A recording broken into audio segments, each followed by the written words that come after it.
UCB Sunset. Hi, everybody. How's it going? Oh, come on. Let's get weird. I'm Jack. I'm the editor-in-chief of Cracked, and I'm thrilled to be joined by my first-time co-host. He's a hilarious comic who you probably know from being on all the podcasts. He's Mark Wahlberg on Doug Loves Movies. He co-hosts Dumb People Town with the Sklar Brothers. He's been on Bear Down, The Todd Glass Show, and hosts Hindsight with Dan Van Kirk. Please give it up for Mr. Daniel Van Kirk. Hi, everybody. Hi. I'm honored to be here. I spent most of my life growing up inside of fictional universes because I was kind of a nerd. But today we're asking if you could combine those two ideas, if you could combine Spring Break with fictional universes, where would you go? You're gonna have an opportunity to tell us where you would visit, study abroad at Hogwarts, take a trip to the luxurious moisture farms of Tatooine, Dust Bowl era Oz, because I hear it's become gentrified since then. Very much so. Yeah. What's your answer? My first initial instinct, and it's already a vacation destination, would be the resort lake and town that they go to in the great outdoors. All right. I love that movie. You can get a great cabin for a great deal. There's like a deranged, bald-headed bear running around haunting people. They also have a restaurant in that town where you can, I think it's like the old 96er. Oh, right. Yeah. Yeah. You can eat a human-sized steak. Maybe this is my Midwestern showing, but I love a good food challenge restaurant. I'm probably just trying to recreate something I already do. Is that safe? Yeah. Okay, good. Yeah, that's definitely in for fine. that. Definitely in for that. Not super adventurous, but I'll give it to you. I think it's fine. I think I would visit Amity Island from the Jaws universe. Really? Because just a whole bunch of moms that don't give a shit. Right. There's that. So in the first movie, which is the least insane, there are 3 people eaten by a shark, and then the 4th of July rolls around, and people are just pouring off the ferry, to show up at that beach. So, it must be just the greatest beach in the world. People, still can't help themselves. They, have to, run in the water. There have been 3 people literally eaten. They don't care. For everyone to see. The funnel cakes are worth it. Right. I think my runner-up is Cabot Cove from the Murder, She Wrote universe. Really? Because, same logic, basically. It has, the BBC actually did a study, and it has a 60% higher murder rate than Honduras, which is the murder capital of the real world. But it's so pleasant. Well, I know. Well, that's the crazy thing. It's pleasant. Somebody dies in Honduras every 74 minutes in a violent way. So in Cabot Cove, 60% more than that. I don't know how to do that math. Well, let's figure it out. Let's not. That'd be around 24 minutes. Right. Yeah. Whoa. And you want to go there? Well, because Jack. First of all the residents are elderly people, so I feel like I could outrun most of them. Yeah. And for whatever reason, tourists just keep going. And also, none of the tourists are remotely aware that Jessica Fletcher is clearly killing all these people because the murder rate on her vacations is also astronomical. It's a town with a population of 3,000 with Honduras's murder rate, and it still has a booming tourism industry. Should we get to our first guest, who has one of my favorite answers? Yeah, let's do it. Up first is one of my favorite stand-up comedians who has worked for TV shows like Teachers on TV Land, Review, and Key and Peele. Please give it up for Blake Wexler! Hello. So my favorite fictional vacation place that I could go to is Zootopia. It's not just the fact that they're huge artists. There is a gazelle voiced by Shakira, obviously a tourist attraction, number one. It's not also that I'm very insecure about my height, and whenever I'm not feeling good about myself, I can just meander over to Rodent Town and just be like, I am a god. It's not that, which I feel like is the appeal of Japan. And then I also really, really, really love the city of Boston. Boston's one of my favorite cities in the country, in the world, and that's why I chose Zootopia, is because Zootopia reminds me a lot of Boston. And this might need an explanation. Both of these known cities, Boston and Zootopia, very, very segregated. They're both very segregated. Like, you go to Boston and it's just like, oh, all of the white people live here. And then you go to like Dorchester, which is like, there's a wall up. And you're like, oh, there's everybody else, you know? Why don't we mix it together like a normal functioning place? Zootopia, also poor race relations. The carnivores and the herbivores, they don't, there's a lot of friction there. No spoilers. Also, like Boston, there's a lot of racial profiling by police in Zootopia. The foxes have it hard there. There's a special spray for foxes that rabbit cops carry around with themselves. And I think we all know what a Boston police officer, how unfair they would be in general. And then last thing, the reason why I want to go to vacation in Zootopia, and this is the most important thing, is that there's no fucking people. There's going to be no people there. What ruins a vacation quicker than people? They're the worst. There's like, oh, good, he's texting with his volume on his phone. Do you hear what you're doing? You're a psycho. So, yeah, Zootopia. Zootopia is my pick. What? I have a question for you, though. Oh, please. So you visit Zootopia. Yes. Okay.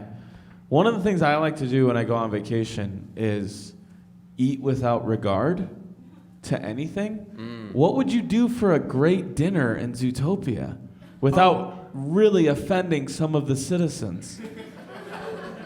Yeah, because you couldn't be gorging and then like, it's like you're eating like here it would be like, oh, like you're eating like a human being and then their sister walks by and you're just like, I'm on vacation. Yeah, don't look at me. I'm on vacation. I brought my loose pants. It's part of the plan. We get to eat as much as we want here. All right, let's bring out our next performer. Blake, why don't you come over here and join us? Yes. Thank you so much. Welcome. So up next, we have a hilarious comedian and writer who has opened for Maria Bamford, Kumail Nanjiani, Chris Hardwick. Please welcome the hilarious and brilliant Jamie Loftus. Hi, what's up? Hey, what's up, Jamie? I'm good. How are you? Good. You've Okay. chosen one of the great magical worlds in the history of the fantasy genre. Yeah, it's a pretty intricate universe, very different from our own. Yeah. Frasier's Seattle Yep. is my selection. The series finale, I remember watching it in my bed, alone, door locked. I was stimulated intellectually, emotionally, and physically in a way that I would recognize about 10 years later was sort of coming for the first time. Wow. So yeah, I want to go back there. I want to go on a vacation there. I think everyone will want to go on a vacation there because, like, who doesn't want to go somewhere where they had a very uncomfortable, formative sexual experience as an early teenager? And that's why I think so many people vacation at their hometown's YMCA in the basement. There's a lot of rules in Frasier Seattle that don't exist in our world. The first being that Kelsey Grammer is the world's most fuckable man. Oh, that's debatable? Even in the early seasons where he's bald the entire show, but in the first like 2 or 3 seasons, he keeps like a little tuft on his head, like he's like if Alfalfa got addicted to meth. Yeah, we don't know that he didn't. Yeah, And yeah. that's true. A bit, yeah. And we still believe that he, first of all, who is a public radio host in a Seattle that in 1993, when this show started airing, was very into Kurt Cobain style grunge. Every woman in their 20s and 30s was like, you know what? I was really into Kurt Cobain, but now I see this arrogant bald man. And I need to come right now. But the reason I think Frasier Seattle is really the best place to go on vacation is, in particular, for people who struggle with mental illness, because Frasier Crane is a radio psychologist, and over the course of the series, he is able to solve even the most troubling situations in about 3 to 4 sentences, presumably curing them. That's how this Seattle works. Right? Like someone could call up and be like, hey, my veterinarian just came long and hard while she was euthanizing my beloved Bijan. Should I be concerned? And then Frasier will answer with something witty. You know, he'll be like, well, it looks like your dog and the veterinarian got a happy ending. And then I'm listening. I'm listening. And then the person on the phone's like, I feel better. Cool, thank you. And their problem is solved. Awesome. Great. Thanks, Yeah. Jamie. I want to cover a couple of things that you touched on. Sure. Did you say that both Frasier and Niles stirred you sexually? In varying seasons, Okay. yes. No, hey, they Yes. both slept with Lilith, so that's I would fine. say that's true. Don't bring that up. We don't That's a talk great about episode. that. That's almost a farce, that episode. I am deeply pro Lilith. And pro Roz. Roz, I think, is maybe the most sex-positive character of all time. She's amazing. everything's bad, Frasier. She's unbelievable. But as a vacation destination, I feel like Yeah. you've painted a picture of a wonderful place for sexually active agoraphobics. I mean, as an aspiring sexually active agoraphobic, Yeah. Okay. because I am halfway there. I've Yeah. got the latter half down. I think Gotcha. that sounds wonderful. If you were to vacation to Frasier Seattle now, and you had a night out on the town with Niles or Frasier, who would you go out with on your vacation in Frasier Seattle? Who would I go out with? Who would be your man for the night? Or a night in on the town. Yeah, Right, guess I it was would like, be a there's night no in. It such would thing as a definitely be night out in Frasier's Seattle. You usually just go to Frasier's apartment Right. And pick your rope. and make love to him. But if I had to pick one, even though, you know, they socialize a lot together, I don't know that I would have to choose if they were both Fair enough. appropriately horny. Appropriately. Appropriately horny after an opera we attend. I would go with Niles. I'd have to. Okay. Yeah. All right. Because Niles is... Frasier Yeah. but Niles is, like, sensitive. I feel like Niles. He makes love. All right, guys, give it up for Frasier Seattle. Give it up for Zootopia. I think Frasier Seattle stays. Yeah. Yeah, obviously I'm Blake. going backstage. Bye. All right, our next presenter is named Allison. Is a comedian who has performed all over the place. The Purple Onion, Nerd Melt. Please give it up for the hilarious Allison Stevenson.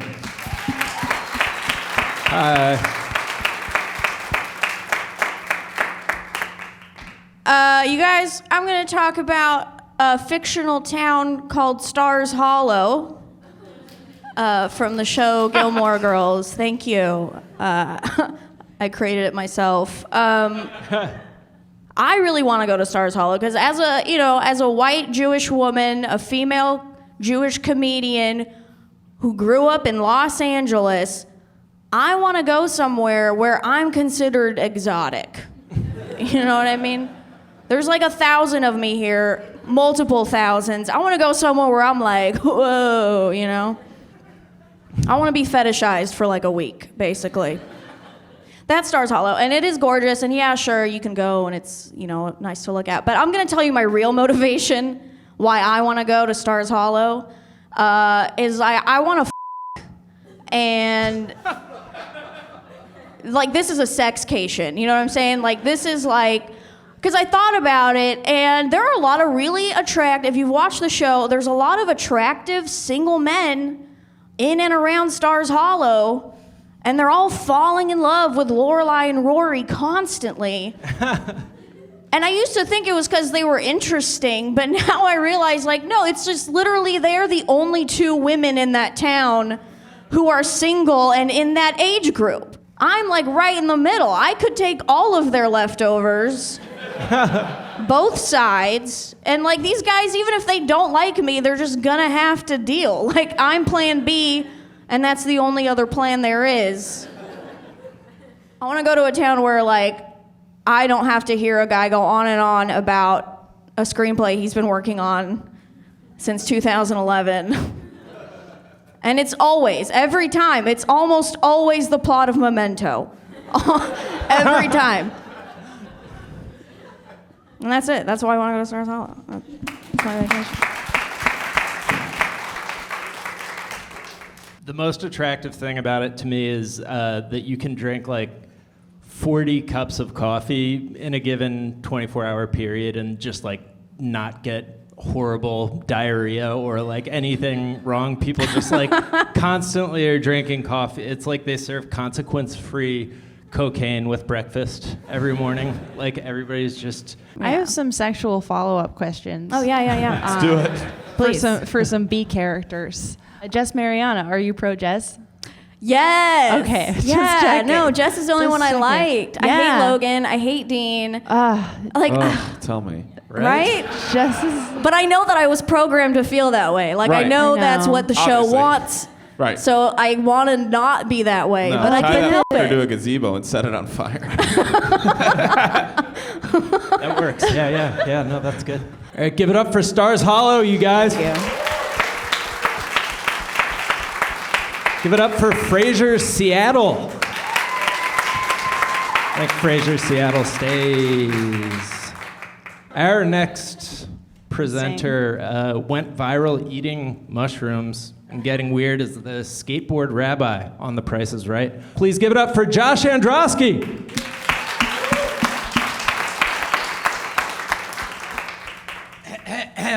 My friends, my fictional vacation destination is hell. You want to know how I know hell is fictional? Because it doesn't already have a thriving tourist industry. The way I see it, it's a tiered system. The first tier is the voyeur package. You can look but not touch. Now, this would be the most popular tier because, like, seriously, how much would you pay to get to stand in a room full of gorgeous women who are totally ignoring Jim Morrison's freshman poetry? Instead of being stuck in an apartment in Seattle with a bunch of yuppies who have Asperger's. I'm gonna fist fight you. Now that's what I call a vacation. For the second tier, you get to spend your time as one of the devil's own minions. And also probably dress like one of the actual minions. Because A, cute. And B, lucrative corporate tie-ins are what sustain hell's economy during Earth recessions. In the third tier, you get to strap into the Samsung VRZLBub and be the actual devil. You know, like fly him around like a drone pilot. In conclusion, my friends, I say that hell is the ultimate vacation destination because, as the old cliche goes, it's a great place to visit, but you'd never want to live there. Thank you very much.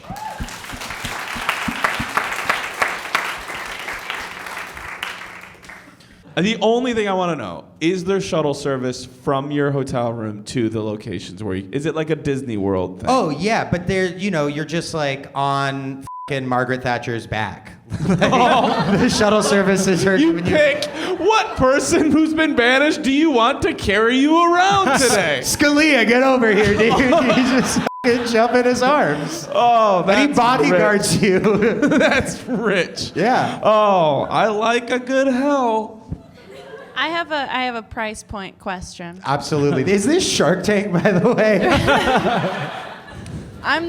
Who's the one with the big head? Mark Cuban. I'm that guy. Give it up for hell, you guys. Give it up for Frasier Seattle. think Hell wins. Welcome, Hell. And finally, closing us out is a performer who's appeared on BBC's 2 and 3, channels 4 and 5. Please give it up for Eric Lampere.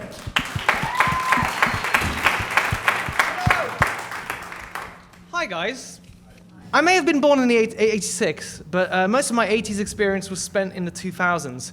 That's right, the best fictional holiday in my experience is GTA Vice City. You are now in the game. Oh, what will you do? We currently live in a society that enforces us with laws through social and governmental institutions to regulate how we behave. Oh, boring. Boo! That's right. So I say visit Vice City. Steal a car, go very fast up a ramp, land on some pedestrians, do a machine gun drive-by outside of the police station, and then steal everybody's cash again. And then you just do that. You just keep doing that. No problem. And the cops, yes, they will chase you and even get reinforcements from the FBI or even the army. But no matter the crime, you'll just be in jail for a few hours with a tiny bit less cash. And then if you need a bit more cash, just murder some more people. No problem. Right? There's no consequences. Guys, unlike stupid real life, you now have immortality. Death doesn't count in this game, so you can push yourself to the limit. Right? You and your wife can go on a romantic getaway and have sex on the beach in front of everybody. And then you can strangle each other that little bit harder. In Vice City, I can be omniscient. I can hop in a helicopter and just know how to ride one. I can be a musician without any prior talent by simply pressing a key on a synthesizer. Whatever your heart's desire, apart from swimming. There is no swimming in Vice City. All right. Yeah.